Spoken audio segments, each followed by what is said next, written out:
Bismillahirrahmanirrahim. Assalamualaikum warahmatullahi wabarakatuh. Perkenalkan, nama saya Muhammad Husni Mubarok, Prodi Manajemen Dakwah dengan NIM 430201800025.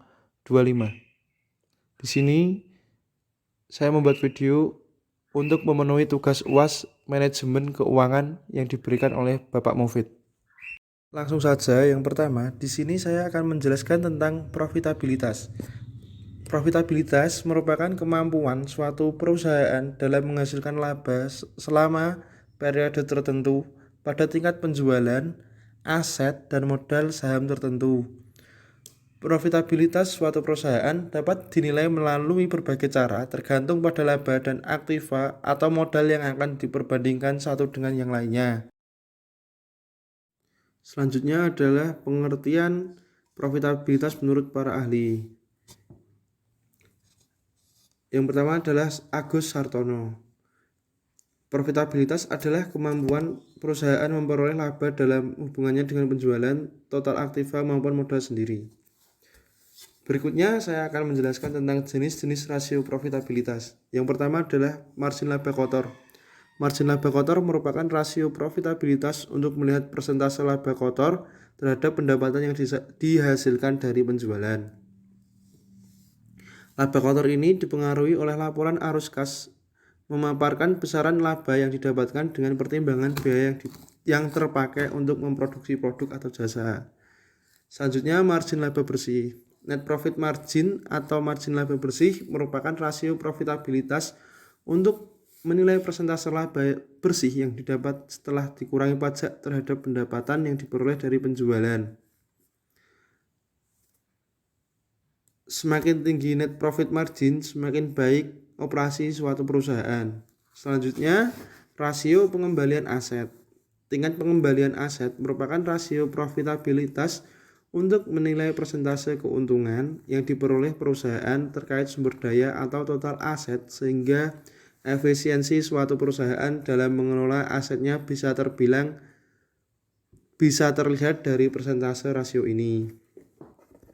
Berikutnya adalah return on equity ratio. Return on equity ratio ini merupakan rasio profitabilitas untuk menilai kemampuan perusahaan dalam menghasilkan laba dari investasi pemegang saham perusahaan tersebut yang dinyatakan dalam persentase.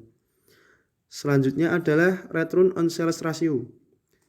Return on sales ratio merupakan rasio profitabilitas yang menampilkan tingkat keuntungan perusahaan setelah pembayaran biaya-biaya variabel produksi seperti upah pekerja, bahan baku, dan lain-lain sebelum dikurangi pajak dan bunga.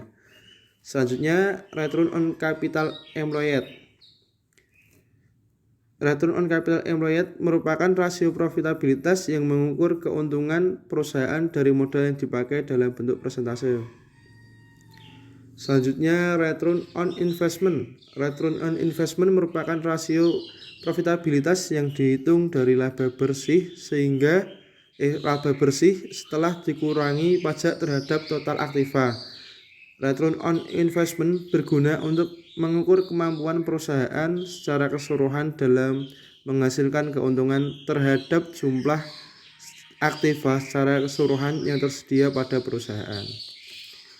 Jenis yang terakhir adalah earning per share. Earning per share merupakan rasio profitabilitas yang menilai tingkat kemampuan per lembar saham dalam menghasilkan laba untuk perusahaan. Setelah kita mengetahui pengertian tentang profitabilitas dan jenis-jenisnya, kita juga harus mengetahui tentang fungsi profitabilitas. Fungsi profitabilitas atau dapat dimanfaatkan untuk beberapa hal. Yang pertama adalah mengukur dan mengetahui besarnya laba yang dapat diperoleh perusahaan dalam kurun periode tertentu. Berguna sebagai tolak ukur penilaian bagi trader saham atau memutus apakah saham perusahaan layak untuk dibeli atau tidak. Untuk membantu mengevaluasi kinerja perusahaan sekaligus melihat perkembangan laba perusahaan dari waktu ke waktu. Mengetahui jumlah laba bersih setelah pajak dengan modal sendiri.